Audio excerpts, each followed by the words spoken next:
the person is put to death.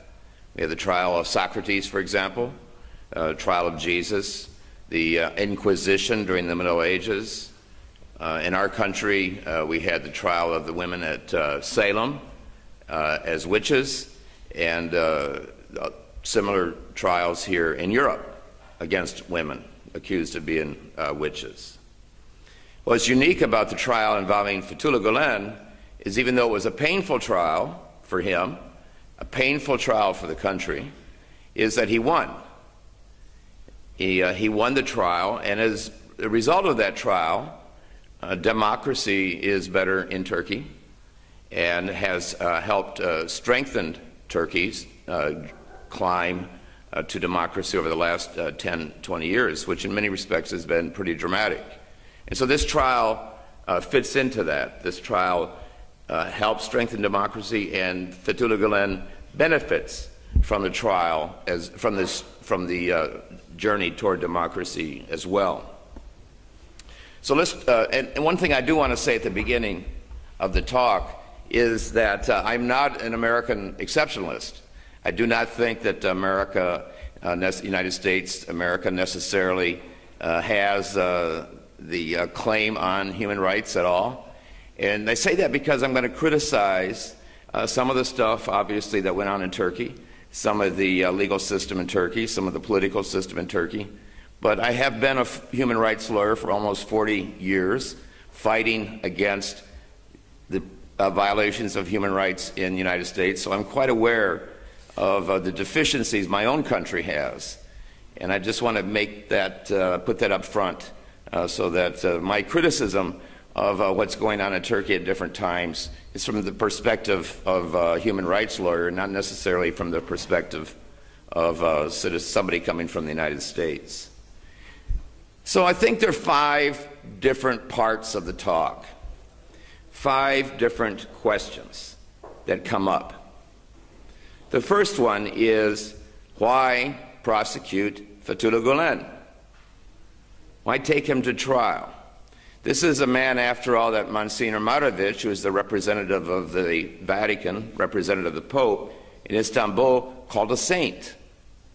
Why go after him? What was the charge against Fethullah Gülen? Who was the opposition to him? Who were the actors? And what was the wild card?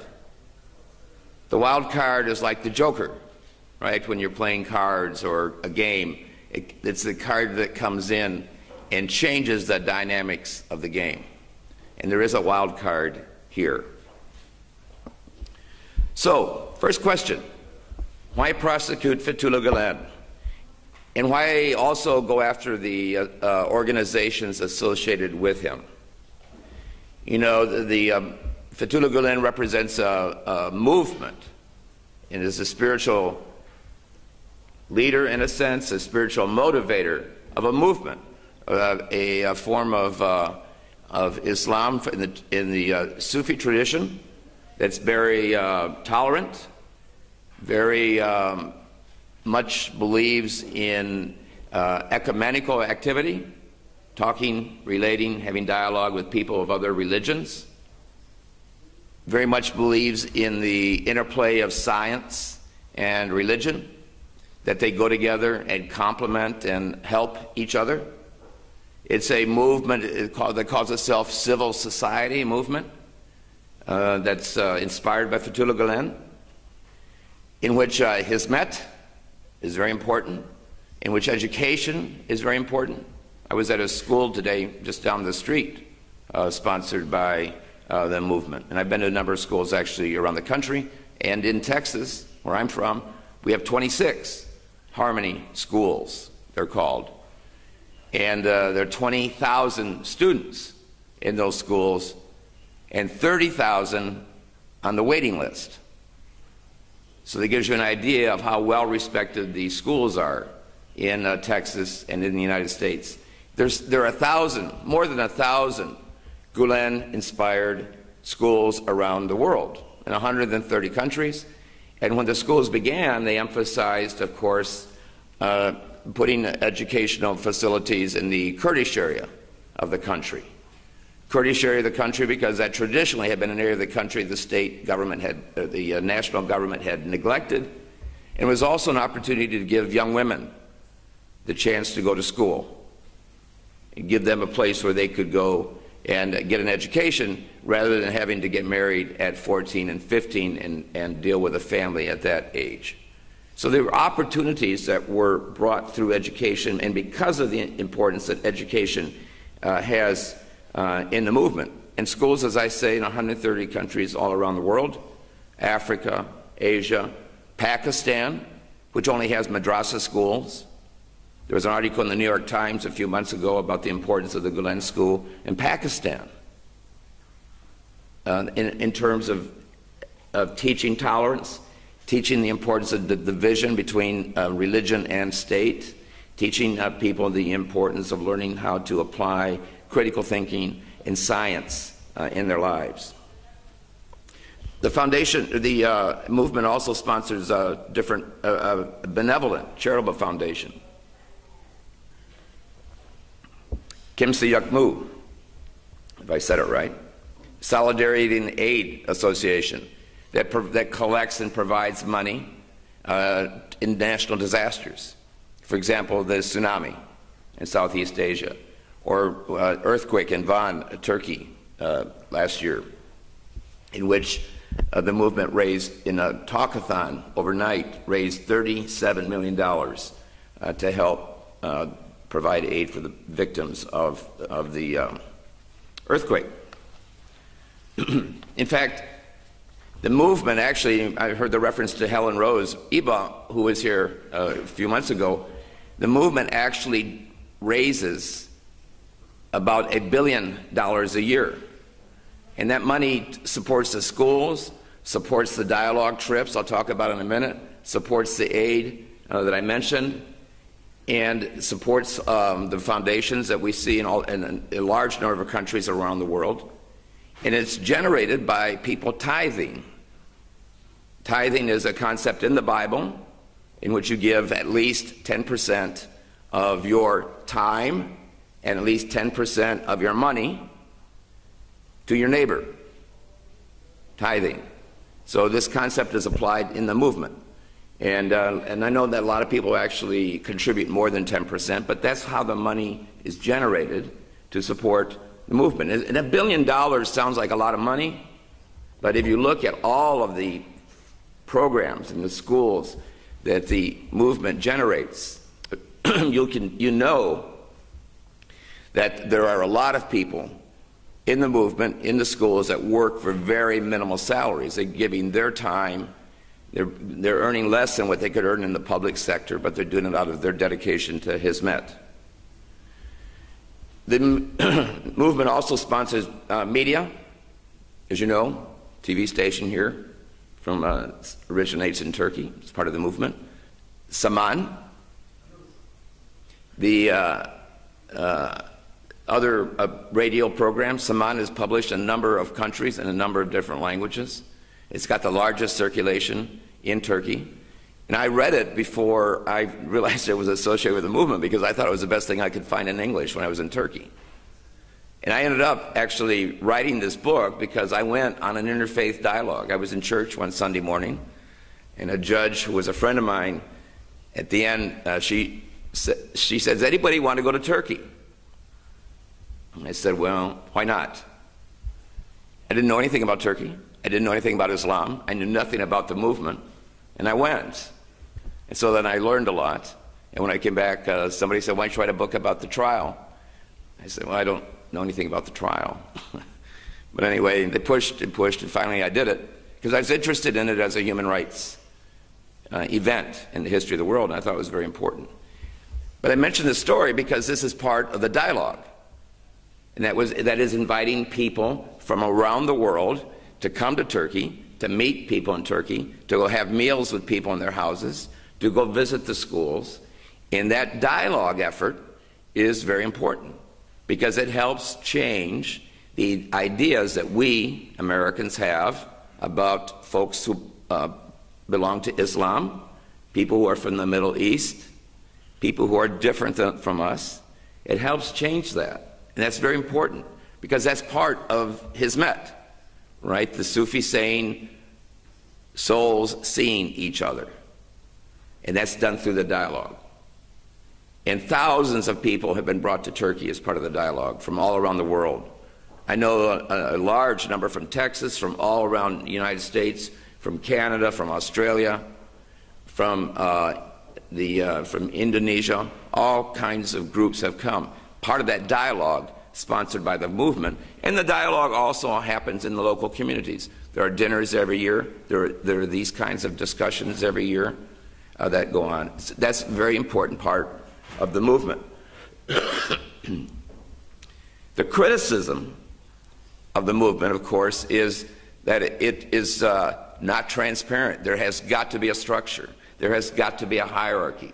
We think that in the United States in particular, we have a hard time understanding you can have a movement without structure, right? We always want to see the CEO, the board of directors, who's the vice president, right? Well, it's a Sufi movement, which means it's not very structured. There's a lot of discussion, coordination, but it's not a structured movement. And when we don't see that, a lot of people think it's got to be subversive. That's a criticism, lack of transparency. The other criticism, well, I should say the other thing that comes up, and I'll talk about this when I get into the trial, there's also a legal reason that's very important, not to have a centralized movement. Apart from the Sufi tradition, there's also a very important legal reason not to do this. Anyway, so you look at this movement and you go, why would the government of Turkey try to break the movement? Why would the government of Turkey want to put this man in jail for 10 years? Hard punishment, it was called, which is like in solitary confinement. Why would the government want to do that? The charge that I filed against him, this is the second item here, was that he, Fethullah Gülen, was a terrorist. Now, Turkey at this time has a very broad definition of what a terrorist is. A terrorist is anybody who wants to change the nature of the state. So if you put forth a proposition, for example, that you wanted to change the way Parliament was elected, or if you wanted to model it after the United States Congress, in which you have two houses instead of one, you would be a terrorist, because that's changing the essential nature of the state. Or if you said we want to do away with the president and just have a prime minister the way they do in England, you'd be a terrorist, because that's changing the essential nature of the state. So under that definition, anybody could be prosecuted, and anybody was prosecuted. Fethullah Gülen was not the only one that charges were brought against by far. There were hundreds and hundreds and hundreds of people that suffered through these sorts of charges. He was the one, though, who stood up. He's the one who fought, and he's the one who won, ultimately.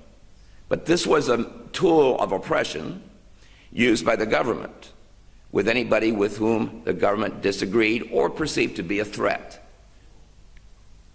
So, that leads into the third part. What was the opposition?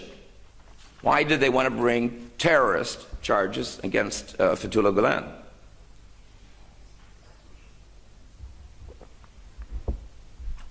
The first part, I think, is the economic interests that were at stake. What happened, of course, with the movement is that it emphasized education. It emphasized getting into the economic world, make money, give money back to the movement, create a middle class, advance yourself. And the movement was primarily centered in the beginning in Anatolia. The wealth of the country was concentrated in Istanbul. A lot of you have heard white Turks versus black Turks. Right? The money was concentrated in Istanbul. So there's only so much of a pie. right? So if the people in Anatolia are getting organized and saying we want a piece of the pie, that means the folks in Istanbul, the power structure, has to give up some of the pie. And people don't like to give up their piece of the pie. That's part of what's going on here. This economic change in the country, the threat. People got accustomed to their standard of living. Then you also have the whole issue of the military come into play. And as you know, the military have been a strong driving part of Turkey for good and for evil. The military has intervened in the country anytime it doesn't like what the politicians are doing. You have the bloody coup of 1960, in which the prime minister was hanged. I mean, can you imagine? You hang the prime minister. What a message that sends. And two of his ministers. You have a coup in 1971, another bloody coup. You have another coup in 1980, almost every 10 years. And then you have the soft coup, as it's called, in 1997, February 28th. So why does the military care? Why does it intervene so often? Why is it scared of politicians elected by the people? Because of their economic interests. The military in Turkey, as you know, if you ever traveled through the towns, have a very nice gated community that they live in, full of privilege, nice houses, they have their own shopping centers, their own schools, their own school buses. And you can see them taking their kids on trips on their school buses. It's a life of privilege. Beautiful pension, retire early, have a nice pension. And I forget what the number is, but it's like 3 to 1 have ranks. It's like for every soldier, there are 3 generals or 3 higher officers. So it's stacked in a way that you're there for a while and you make a lot of money and have a nice pension. Apart from all of that, the military engaged in a lot of under-the-table corruption. The military, let me put it this way. When President Eisenhower, who was the general, of course, here in Europe during the war, when he was our president for 8 years, when he left office, he gave a speech. And Eisenhower said, the greatest threat to a democracy, the greatest threat to democracy in the United States is the military-industrial complex. When the military and industrial complex work together, it's going to that adversely affect and undermine democracy. As you know, America did not pay attention to President Eisenhower. Since his time, we've been in Vietnam, Afghanistan, Iraq, who knows where else. Same thing happens in Turkey. The military used to get 40 to 45% of the state treasury every year without having to justify its budget. It was just a check. Here you go, military, here's your 40% of our money this year. No accountability. So the military got wrapped up. Mercedes-Benz is a company that the military heavily invested in. Then not only are they doing this, but then you see this cross-pollination, if you want to use that word, where the retired generals would then go sit on the boards of the TV stations, the media, sit on the boards of the banks. And so you have that going on. And there was any time that something happened that threatened the banks or threatened any of the companies, then the military might intervene and help out. And then you have this whole problem, in a sense, of the looting of the treasury that went on and here's where I think is an important factor. The World Bank comes into Turkey. This is the time, I'm going to talk about this, that there began a vicious media campaign against Fethullah Gülen. Right at the time that that begins, a lot of you might remember this, of course. This starts starts a year after the soft coup, starts in '98. The World Bank had come into Turkey and said, "You're missing $25 billion. You can't run a country that way. Somebody is stealing this money from the Treasury. There's no accountability." And of course, from what I've said, you know who's been stealing the money. That $25 billion today, just to give you an idea, that $25 billion today would be worth $1 trillion that had been pilfered from the state treasury. So the World Bank said, look, you want to keep getting loans from us and guarantees and all that, you're going to have to change legislation. So it's at this time when the Turkish parliament has to start changing the legislation that the vicious campaign against Gülen begins. And it's a great distraction, right? To have the media, the people have to pay attention to what's going on with regards to him, and then they won't pay attention with what's going on with them in the World Bank and the legislation.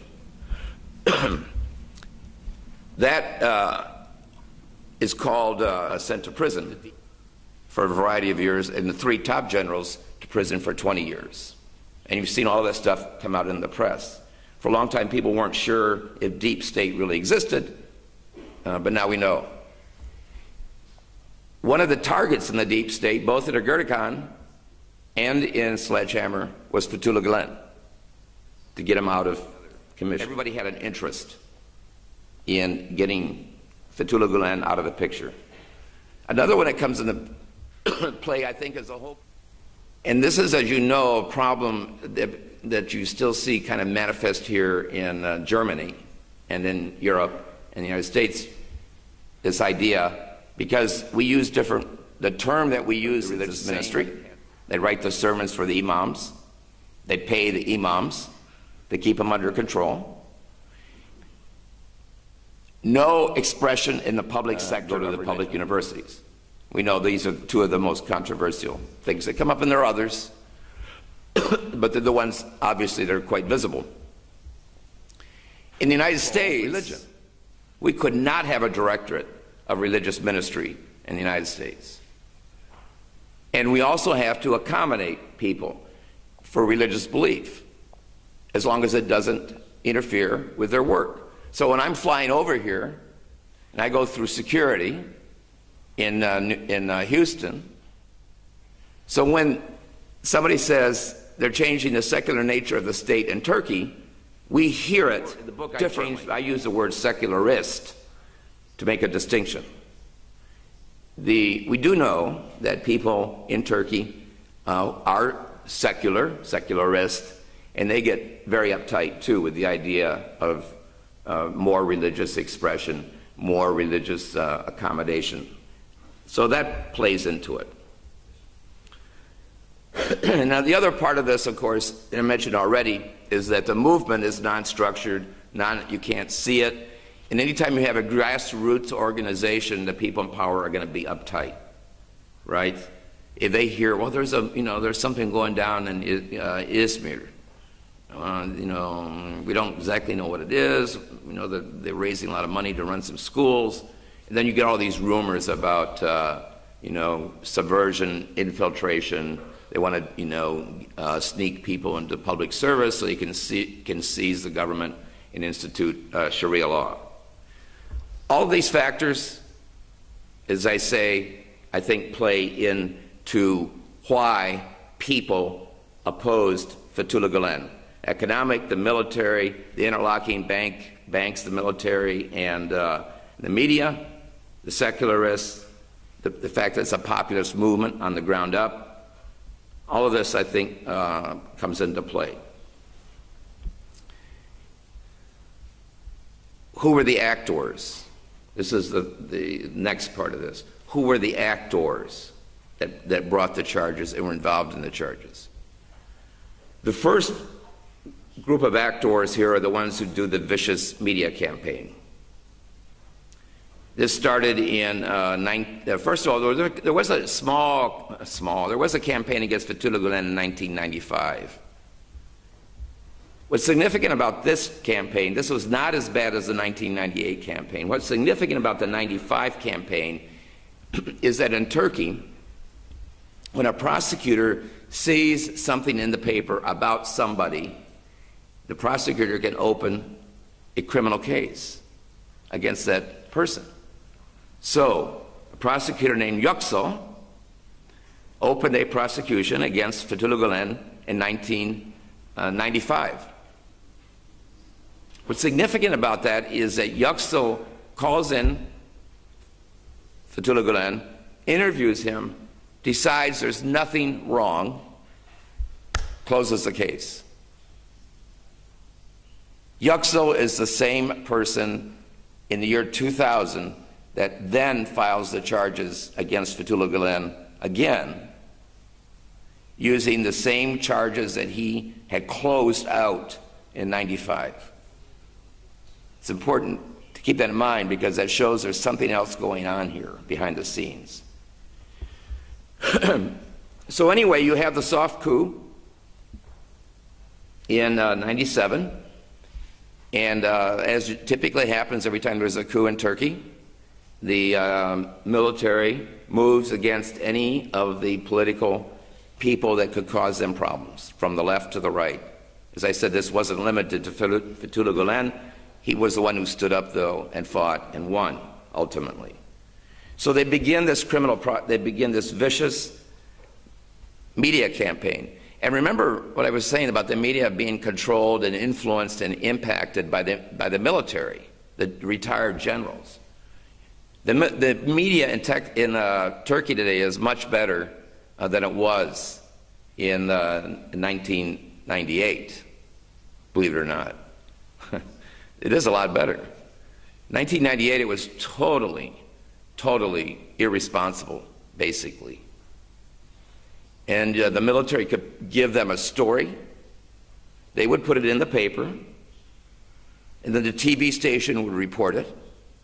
Then the next day, another newspaper would report it, then another TV station, another radio station. So you had this way that you could conduct these vicious, untrue campaigns against people. And part of the agenda, of course, is going on here in the campaign against Fethullah Gülen, is to get people ready for the idea that he's going to get arrested, and also to dispirit the movement, right? To discourage people in the movement, to discourage people who supported the movement but didn't belong to it. When I gave this talk at the University of Wisconsin earlier this year, one of the students came up to me afterwards and said, you know, I remember that happening. I was very young. My dad was a member of the movement. He was listening to this. He didn't know what to think. He didn't know what to think. And he said, ultimately, his dad said, well, it'll work out, which it did. But just think, if that's somebody in the movement that has that kind of feeling, what's the impact that a media campaign has when you don't really have a good media? All you're hearing is what they're putting in front of you. What did they put in the media? This is the same they put in the charges against Fethullah Gülen. This is the same thing. And so when he wins the trial, he's actually winning the case against these charges. What were the charges? One, that he was running a terrorist camp in a mountain over in the Kurdish area. Another was that he was an agent of the CIA, that he was an agent of China, that he was an agent of Iran, that he was an agent of Saudi Arabia. Right down the list. I mean, none of these make any sense, right? They're all, I mean, how can you be an agent, a CIA agent and an agent of China at the same time? It doesn't make any sense. My favorite is, I'm a Catholic, my favorite was that he was a secret cardinal of the Pope. Now, if you're a Catholic, you know there is absolutely no chance you're going to have a Muslim who's going to be a cardinal. It doesn't work that way. But you see what they're doing. They're playing to different audiences, right? The people who are afraid of the CIA, we have a bad history. Obviously, the CIA does. So people don't like the CIA, they play to that audience. People who are afraid of Sharia law, they play to that audience. People who don't like Christians, they play to that audience. People who are afraid of Iran, they play to that audience. So they're just playing to different audiences. They don't care about the inconsistencies. They don't care if they're not true. It doesn't matter. This is a vicious campaign to get rid of him and to undermine, undercut, and destroy the movement. That's all it is, pure and simple. Political. It has nothing to do with reality. One good thing that happened in the middle of this, Fethullah Gülen, when he's down in Izmir at the time, he runs into a lawyer, Fethullah. I interviewed him for the book. Fethullah says, Fethullah, you need to do something about this. You need to start filing suits for defamation. And Fethullah Gülen says, no, I'm not going to do that. He says, yes, you need to do it. No, it's not, I don't want to do it. Yes, you need to do it. Finally, the lawyer convinces Fethullah Gülen to do it, which turned out to be a really good thing, as I'll show you at the end of the trial. The problem is, Fethullah Gülen wins every time he sues them. You know, there's something in the paper, he sues them, and the judge says, all right, the paper's wrong, you have to do a text zip. You know what text zip is? You know, it's the little apology in the paper. I'm sorry, I had the facts wrong. Or maybe you have to pay for the lawyer. But under Turkish law, a defamation, you can't get anything other than your lost wages. In the United States, if somebody defames you, says you're a bank robber, or you embezzle people, or whatever, and you sue them, the jury decides how much money you get. You might get $1 million if it's really bad. Because the idea is deterrence. If they have somebody has to pay $1 million, they're not going to do it again. In Turkey, there's really no bite. So you would see, and I have this on the website. I have a website that's associated with the book. I have all these cases up. By the time of the trial, he had won about 180 cases, a few under 200. But if you look at it, you'll see the same paper, Cumhuriyet, for example, if I said it right, Cumhuriyet, will print something, the judge will say it's false, do text zip. Next day, they'll do the same article again, and again, or somebody else will report it. Some TV station will do it, because there was no downside. In fact, they could make more money by selling sensational newspapers than they had to pay out to Fethullah Gülen every time they lost a case. So the law did not help in that sense. But it will come back at the end of the trial and help. I'll show you when we get there. That was just by chance that happened, but that was a very good development. Okay, the other major actor here, the prosecutor and the judicial system. In Turkey, under the 1982 constitutions, what country now has, devised by the military after the 1980 coup, under that constitution, it was very cleverly written. So it means the military didn't write it themselves, they got somebody that helped them write it. It was very clever. In that, what it did was create institutions that were self-standing. By that I mean, you have if you look at the legal system, the judicial system, you have the Supreme Council of judges and prosecutors. That Supreme Council picks all of the judges and all of the prosecutors. And when you retire from the Supreme Council, they pick a new member. So it's always circular, self-perpetuating. And since in the beginning it was a Kemalist institution, that's the way it remains. And if you do something the Supreme Council does not like, they punish you. I talked to a military judge who was investigating torture by the military in the Kurdish area of Kurdish prisoners. The Supreme Council did not like that, and they took away his job. I talked to a prosecutor on the civil side doing the same thing, investigating the military in eastern Turkey, And he was demoted and transferred to Istanbul, all the way across the country. So the message is very clear. You do something we don't like, and you pay the penalty. That's the kind of control that the Supreme Council, and you know, in the 2010 constitutional amendments, that was an effort, there was some amendment to the Supreme Council, so there was a little bit more input. But at this time, there was no democratic input, no input from Parliament. The President had a little bit, but not much. It was a self-perpetuating institution. And it creates the Constitutional Court. And the Constitutional Court, you know, has not been a very good player in democracy, right? So that's the legal system that we're talking about, that Fethullah Gülen is brought to trial. The wild card, the joker, twos are wild, whatever you want to call it, the European Union. Turkey's efforts to join the European Union made the European Union say, Turkey, if you want to join, you got to clean up your legal system. You have got to abolish military courts. You've got to ensure civil liberties. You've got to ensure due process in the legal system. And then, you know, a bunch of other stuff you had to do.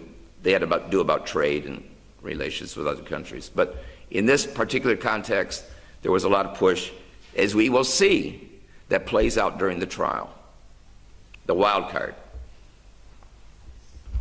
Okay, so now we move to the next section, and that is the actual trial of Fethullah Gülen.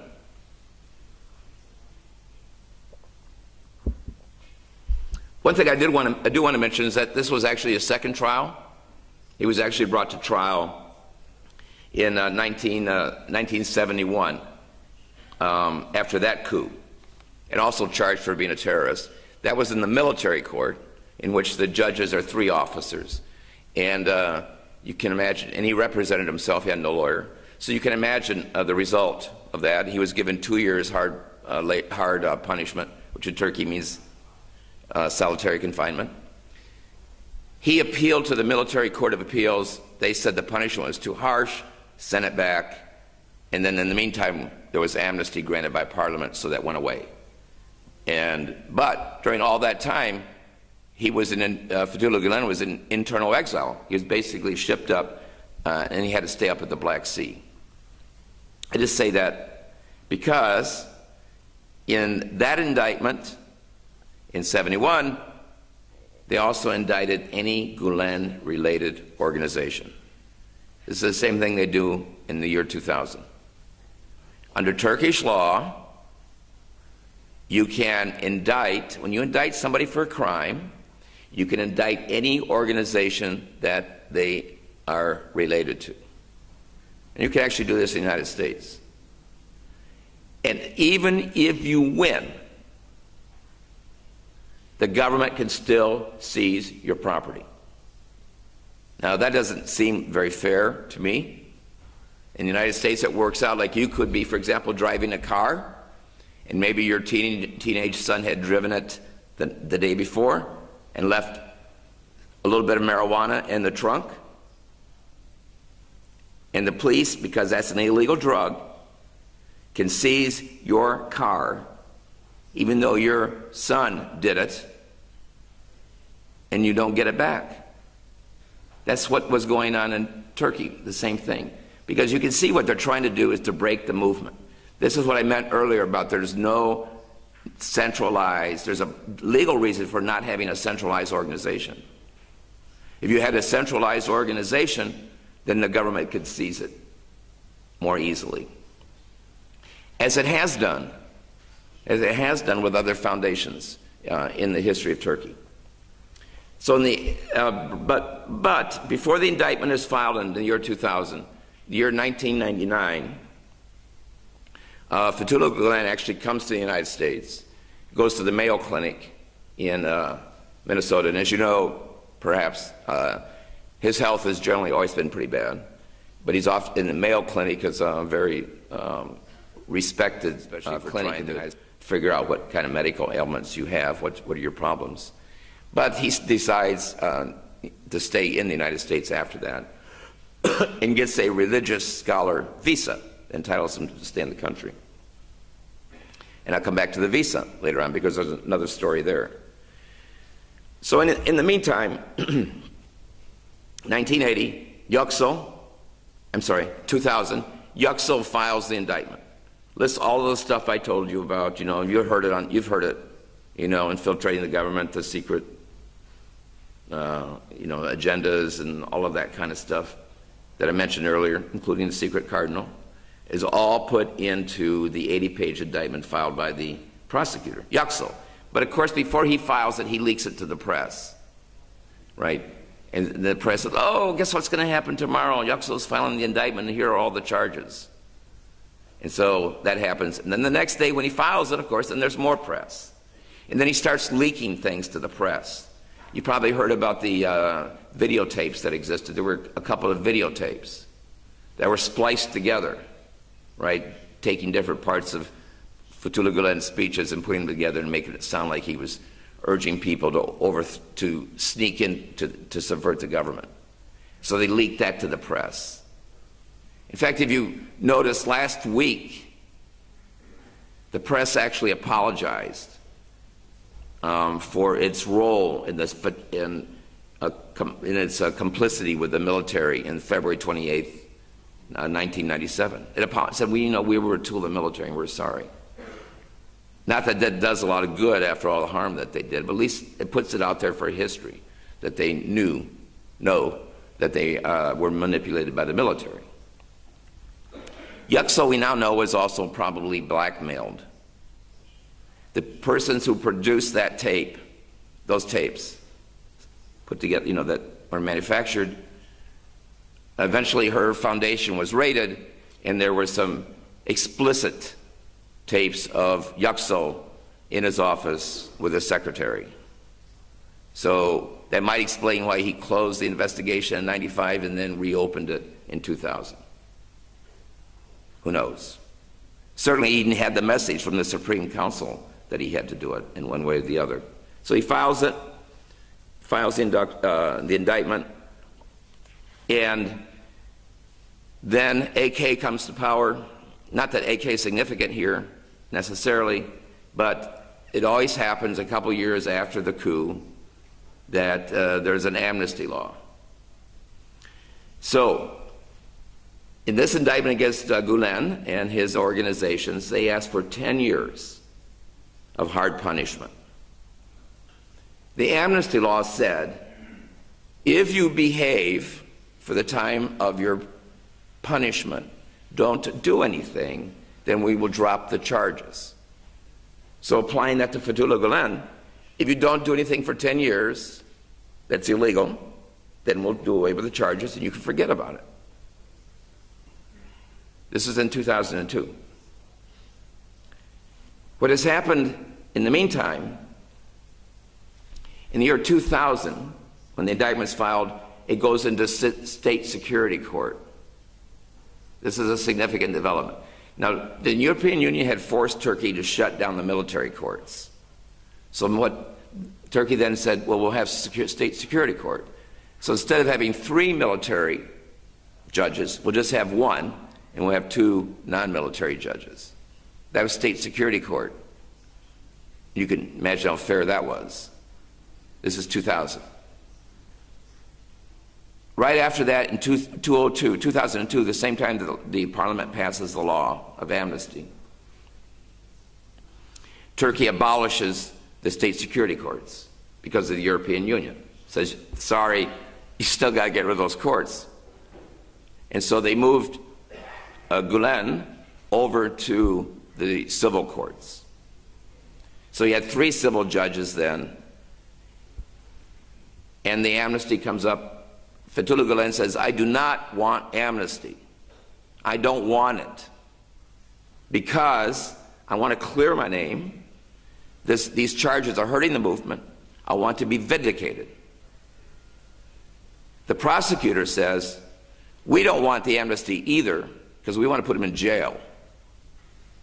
And the judges say, like Solomon, sorry, we're going to stay the trial for 10 years and see what happens. So the trial is stayed. Nobody can do anything, waiting for the 10 years to pass. European Union again.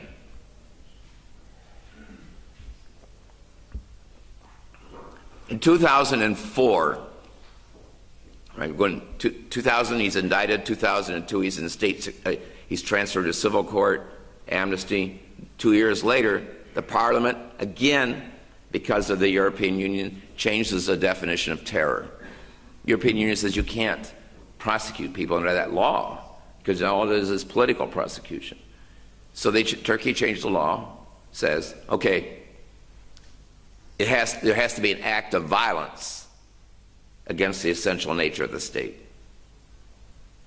Under Turkish law, when it changes to the benefit of the person that's charged, then that person gets to be tried, gets to go to trial under the new law if it's beneficial.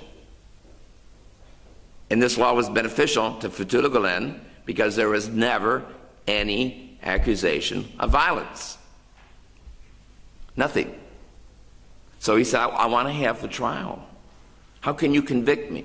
All of the allegations against me, none of them are violent. Even if they were true, even if they were true, nothing's about violence. You can't convict me.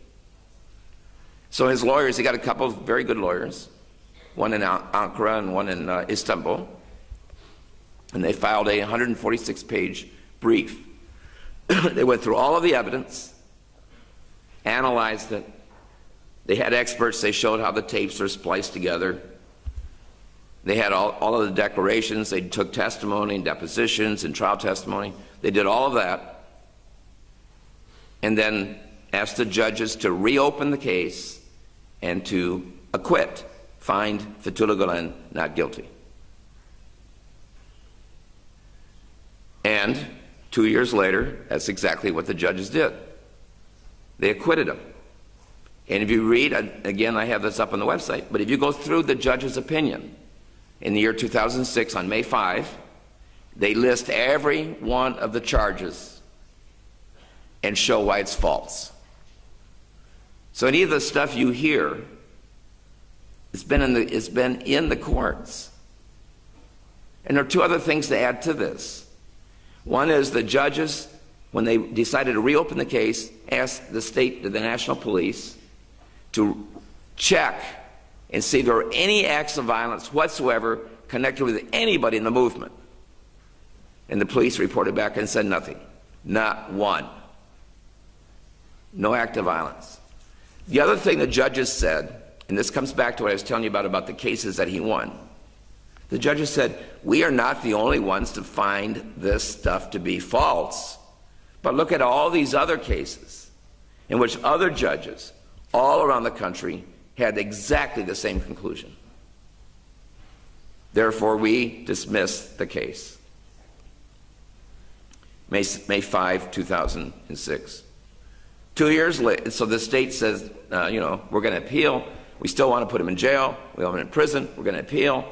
They appeal. 2 years later, there are five judges on the Court of Appeal.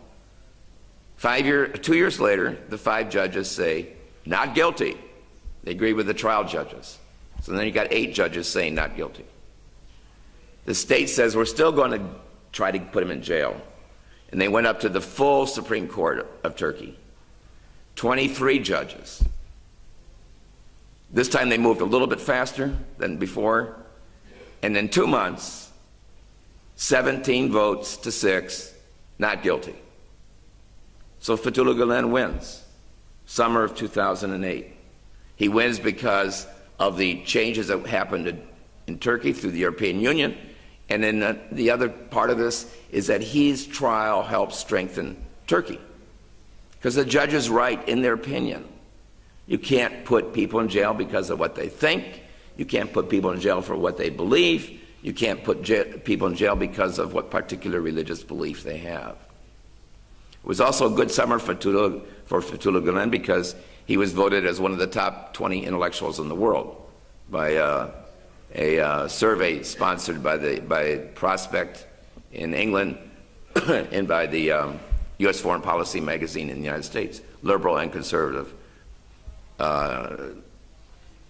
magazines that did a joint poll. So that's good. But there's one more part of this. And that's what was going on in the United States at the same time. Remember I told you in the beginning, he got a religious worker, religious scholar visa? And you've seen how many books Fethullah Gülen has written, how many sermons he's given, all of the recordings of the sermons that he's given, right? So the U.S. decided to revoke the religious status visa and say he's not really a religious scholar. And what happened then is that this is 2006. This is when things heat up in Turkey. Like the trial begins again in Turkey. And so the religious visa application to be revoked, the U.S. government sends somebody from Washington to Philadelphia where the trial is. That's unusual. And the judge says, you want to tell me that he's not a religious scholar? And the lawyer says, well, that's true. We don't think he is. The judge says, what about all this stuff he's written? And what about the ad that he ran after 9/11 saying that no true Muslim would be a terrorist? Right? He ran that ad in the New York Times, ran that ad in the Washington Post. And then the judge says, well, what about that picture of him with the Pope? You don't think he's a religious leader? Dig this. The lawyer says to the judge, we think that's photoshopped. We don't really think he met the Pope. Now, think about that. How many pictures have you seen from different angles of Fethullah Gülen meeting the Pope? Or the videotapes? I mean, it was nonsense. But, that's what was going on. The American judicial system in this case was doing not a very good job, to say the least. So the judge says, the federal judge says, I want whoever's making this decision in front of me in the morning. When a judge tells you that in the United States, you're in trouble. I want whoever's making the decision in front of me in the morning. You're in big trouble if you're the lawyer for that person. She says to the judge, the lawyer says to the judge, Your Honor, that person is so high up in the American government, I cannot bring him here. So it comes down to two people making the decision. One was either Vice President Cheney or one was Secretary of Defense Rumsfeld. Why? Well, in 2006, the trial heats up in the effort to put Fethullah Gülen back in jail. It wouldn't take too much for somebody from Turkey, maybe the military, to call up Cheney and say, hey, that base you have in eastern Turkey, the one you want to use in your wars, all those billions of dollars of armaments we buy from you every year? All that training we have with you when we send all our soldiers over to the U.S. to train? I mean, what would Cheney care about revoking Fethullah Gülen's visa, or Rumsfeld at that point? It'd be a favor to the powers that be in Turkey. So to the judge's credit, he ordered that the religious scholar visa be restored. And that's what Fethullah Gülen has to this day. And he is you can't really deny he's a religious scholar.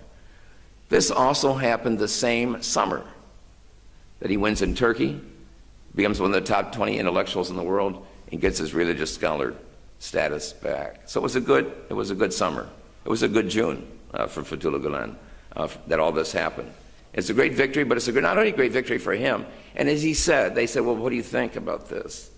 He said those judges had a lot of courage. And they did. And not one of them has been promoted ever since. They all had a lot of courage to do what was right. In the course of doing the book, I talked to a lot of people. A lot of people had suffered quite a bit during the coups. or during the military governments that followed. Some people had been in exile. Some people had friends or family had been killed. And so I wanted to read what Noam Chomsky, I want to kind of wrap up and read what Noam Chomsky had said. He's a professor at MIT in Massachusetts, but also a political commentator. I want to read what he said about Turkey, because this fits. I know of no other country where leading writers, artists, journalists, academics, and other folks have compiled such an impressive record of bravery and integrity in condemning crimes of state and going beyond to engage in civil disobedience, to try to bring oppression and violence to an end, facing and sometimes enduring severe repression, and then returning to the task.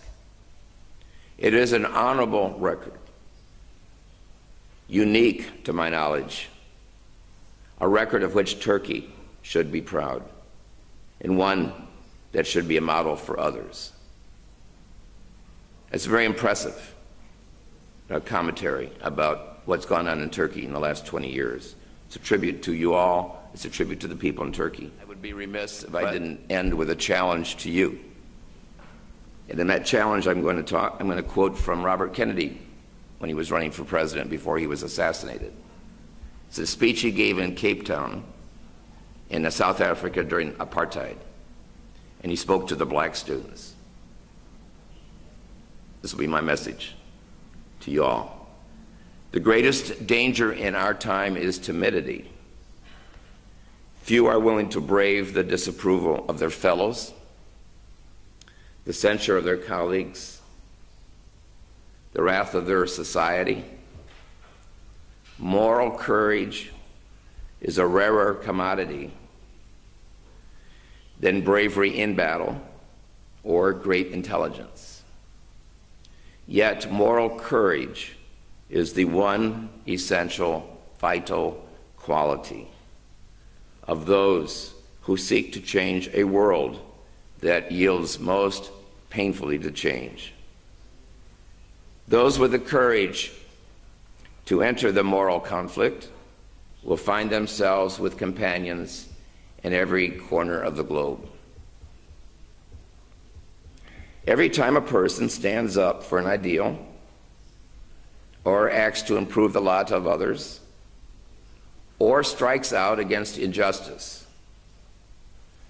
that person sends forth a tiny ripple of hope.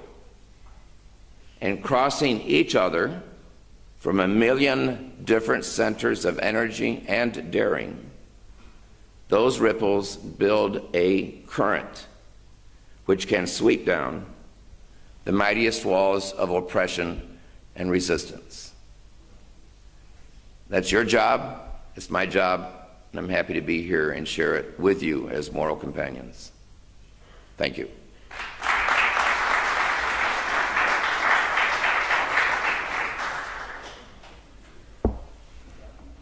Ganz herzlich für den wunderbaren Vortrag. Ich für meine Person muss sagen, ich habe seitdem ich mit diesem Thema zu tun habe, zum ersten Mal bin ich in dieser Intention aufgeklärt. Obwohl ich das Thema ja, bin ich mit dem Thema sehr, sehr konfrontiert. Aber ich kannte viele Seiten nicht. Ich hatte das Buch leider in einigen Leuten. Und genau das möchten wir hier den Menschen die Möglichkeit, normalerweise müssen alle 15 Minuten, glaube ich, oder 20 Minuten, kleine Pause eingelegt wird.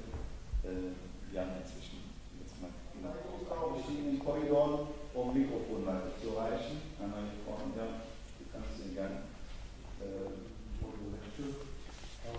The question we have is regarding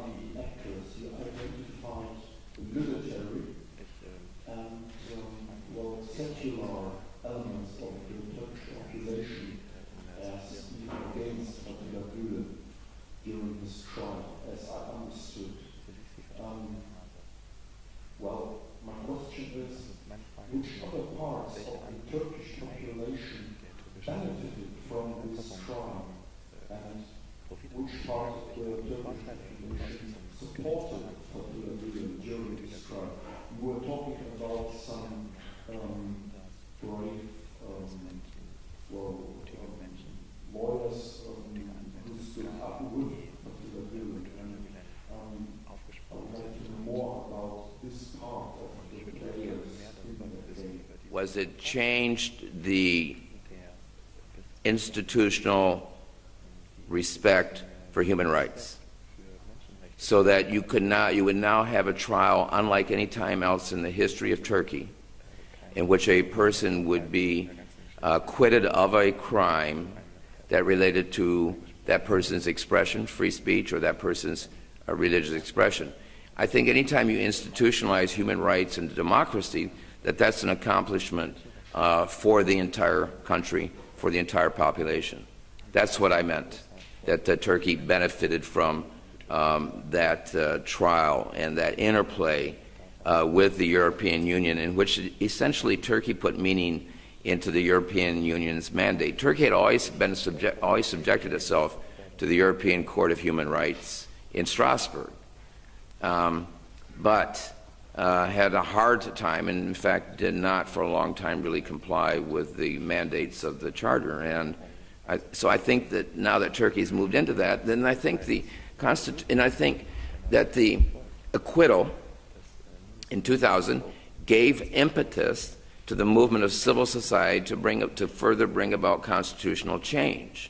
And the constitutional change in 2010 that occurred, which basically enacted human rights, a charter, like we would call in the United States a Bill of Rights, I think that directly results from the movement brought about by the trial. I also think that that animated civil society, so that there was an enormously strong support on part of people in Turkey, particularly in the movement to rally behind and pass those constitutional amendments, which were resoundingly passed, a huge majority.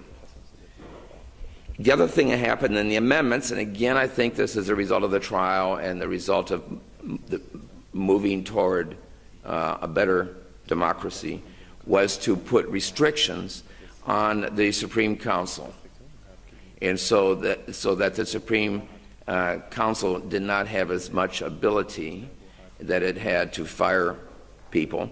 It gave the prosecutors and the judges a chance to appeal if they thought that they were being retaliated against by the Supreme Council.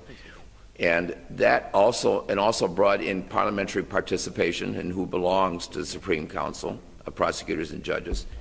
Once you protect the rights of the judges and the prosecutors, then they will feel that they can follow the law without worrying about the fact that they'll have retaliation. One of the judges on the Constitutional Court at one point said, prior to this, our job has been to support the state and not the law. Now, after these amendments and the reconfiguration to some extent of the Supreme Council and the protection of judges, I think that helps create a better judiciary. And I think the younger judges I met with and the younger prosecutors that I met with have a much different view toward implementing human rights in Turkey than the older judges, or the judges that were in play at the time that Fethullah Gülen was in trial back in 2000. I don't know if that answers all your question, but that's what I wanted to put in there. I have a question, a lot of questions, but I don't want to take your time too much. So on concentrating on one stuff that I hear from my environment, even where they come from, regarding the current situation in Turkey, there is a kind of cleaning or kind of, let me say, improvement regarding justice. What do you think about actual arrestments of journalists, for example, going on in Turkey?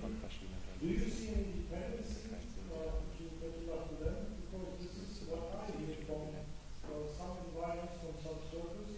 So what's your opinion on that? Well, this actually is a question. The movement has been strongly critical of Erdogan and AK for the position that they have taken publicly on the press. Very strong. And Zaman has said repeatedly, you should get journalists should not be in jail. Part of the problem here is that people fail to differentiate between the AK party in power and the movement. They are not the same thing, and many times the movement opposes AK. And it's very important. So the movement doesn't really have anything to do with that. And so that's one part. The other part is the charges against most of the journalists relate to their participation in Ergenekon crimes. As I was pointing out, the journalists were not very independent, if at all, during these times. It was very easy for them to become complicit in what other people wanted them to do. This is part of the apology that came from the media last week. I don't think journalists ought to be in jail. But, you know, you can make a rationale for that if you're complicit in trying to commit crime. Erdogan's mistake is that he gets involved in it when it's a matter of the courts. He shoots his mouth off, with all due respect. He's got a very hot temper. And he gets in fights with the European press. And even though the judges are doing this, is in the courts, he can't do anything, but he ends up sort of taking this adversarial role in public against the press that's not helpful for the overall picture. Almost all the journalists are now out of jail. I would like to point out, though, in the United States, we do the same thing. We put journalists in jail for committing crimes. Just because you're a journalist doesn't mean you're immune from prosecution. We have a woman, journalist from the New York Times, Judy Miller, who leaked stuff from the secret files from the government about Iraq. And she won't tell where she got it from. So that's a crime. She's in jail. Well, you know, you can make an argument that's where she ought to be if she's violating the law. And just because she's a journalist doesn't mean that she should get out. So I think part of this is a very complex problem. The part of it's a problem that the history that Turkey has had with journalists. Every time there's been a coup, journalists get arrested. Ergenekon had a list. Who are the good journalists that we're going to go to, and who are the ones that we're going to put in jail, right? And that reflects this old game that always went on. So there's a transition going on. I think there's a lot of progress. I think that the issue is more complicated than what it ends up in the public press. But we'd also be well served if the Prime Minister would just say, I believe in the free press, let the courts do their job instead of getting into fights with people. But I think we also understand the reality of what the charges are, and also to understand that most of the journalists, if not all, are not out of jail. They're not there anymore. And the judges that I've talked to, the new ones, I think that they have a lot greater respect for what free speech means. So we'll see how it plays out. I don't mean to suggest that Turkey is a perfect democracy by any stretch of the imagination, no more than I would say the United States is. This is all a road toward better and better democracy, and I think we're both on that same road.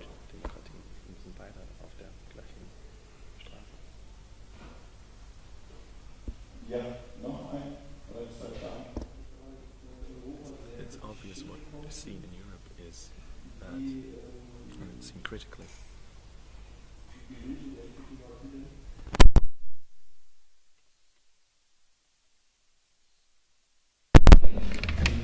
Also die Frage ist, in der Türkei ist es nachvollziehbar, über das, was Sie da dargestellt haben. Die Frage ist jetzt, was jetzt in Europa oder beziehungsweise in der modernen Welt zu erkennen ist, worum jetzt die Bewegung jetzt aufkommt. Welche Hintergründe die hier sind, das wirtschaftliche, sind das politische. Sie hatten eben auch ein Beispiel erwähnt, wo halt Amerika und beziehungsweise auch Minister unter Druck gesetzt worden sind. durch die Interessen der Türkei. Kann man das auch hiermit begründen oder welche Rechtswirkungen gibt es da? Die letzte Frage. I do know from having talked in Europe, this is my second trip to Europe to talk about the book, actually my third trip to talk about the book, and I have met with journalists and I have met with parliamentarians. I do know the press issue comes up a lot. I do know the whole question comes up a lot about the transparency of the movement and the lack of visible structure. And I hear also, I mean, also this thing about secular, and I talked about that in terms of the different definitions. I hear that. I tell you, I think part of the problem was, that the military government has been. We have NATO. NATO is very important, of course, in terms of defense of Europe and the United States. Turkey's a player. Turkey is also our only ally in the Middle East in terms of Israel. That's important to us. And the United States has a tendency, Europe has a tendency to support political interests, their own political interests, that are sometimes at variance with the interests, the best interests of the people. Which means that if the military tells us we need to do this to preserve the secular nature of Turkey, that's what we're going to accept, rather than say, we want to see your plan for democratization. I think a good example of the failure of our policy was Egypt, right? We let Mubarak stay in power without telling him, you've got to make a democratic transition. You just can't, be a dictator for the rest of your life and then pass it on to your son. You have consolidated power, but now you need to make a transition to democracy. I think the United States, I think Europe to some extent, we're afraid of democracy in Muslim countries. It's because of our monolithic view of Islam, right? And one of the things I think is very good about the movement is it breaks down that stereotype that we have in the West. Certainly I know it exists in Europe because I read it. The stereotype that we have about Muslims, that everybody's monolithic, everybody thinks the same, everybody has this philosophy, people are not committed to secular government, all that kind of stuff. The dialogue in the movement, I think, is very good in helping people get that understanding. I mean, you're probably watching the American, to some extent, our presidential campaign, and it's pathetic. It's all sound bites. It's not about critical thinking or what is the best thing. Obama will say something and then Romney will say the opposite. Or Romney will say something and Obama will say the opposite. It has nothing to do with what's best for... It's just about getting reelected. And I think, unfortunately, we're learning more and more how to live by sound bites than what's good for democracy. And I think sometimes that's what we see the manifestation of this. And the last thing I'll say to answer the Der Spiegel issue, from as little as I understand it, is we go through the same thing in the United States. Anytime a population is looking at significant demographic change in their country, they get apprehensive. Our culture is changing, our values are changing. Who are these new people? What are they trying to do? We go through exactly the same thing in the United States. We are about to become a minority white country. We're very close to that. And that is freaking out a lot of people. Our color is going to change. We're going to become a nation of color. People are freaked out. The Tea Party in the United States, if you really look at what the Tea Party is talking about, it's racism. They're afraid, So there's all of this stuff at play. There's no easy answer. But I think the important thing is to be open to talking about, having a real conversation, not just yelling at each other, but having a real conversation about why is it you think this way, why is it I think this way, what is the best thing that we can do together to make our society better. That's the challenge. That's the challenge the dialogue has. At least they're addressing it. We're not in the U.S., I mean, in our political structure, which is very sad. So, vielen Dank. Wir haben auch eigentlich unsere Zeit schon. Is that for you? Yeah, that's for me. Thank you. Dieser Applaus war für den deutschen Part. Für die englische Übersetzung, also für den englischen Part kommt jetzt nochmal ein Applaus.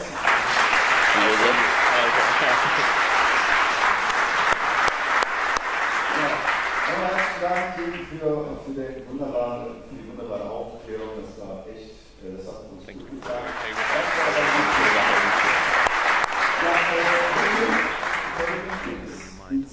One number from Cologne, which is important to you. Don't say it, but there's one number you should remember. What's the number? What's the number? How do you say it in German? Was ist die Nummer? Was ist die Nummer? So, jetzt bekommt das erste Buch unterschrieben. Gets the first word, gets the first Oh, book. great. It's going to be signed then. 4.000, ne. 504? 504, is that the number? No, I don't think so. Nein, weiter. What is he wants me to make up a number? No. 509. It's the number on Cologne, right? Yeah, which one is it? I think it's 44. Okay, I don't know what eine it is. Zahl und wir am nächsten I could Lied. care less, really. 502? I don't know. No, I don't know. So which number was it? That This is you- it's on the wall. It's on the wall, okay. You know what it is? And on the On the Cologne Cathedral. no, when you stand in the cathedral and you look at the manufacture of the cologne, it's 4406 or something. Yeah, it could be. I don't know. Forgot. But they decided.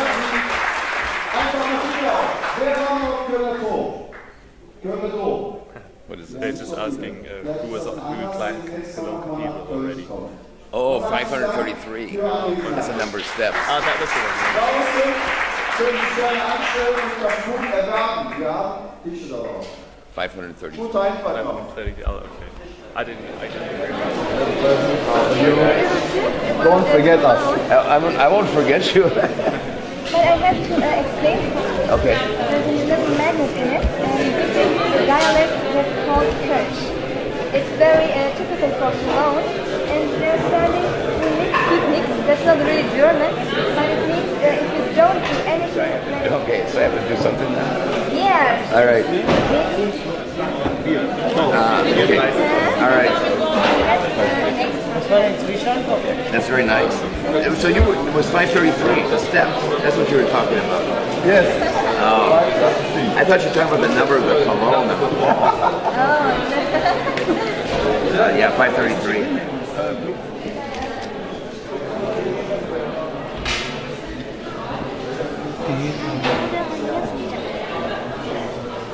Ja.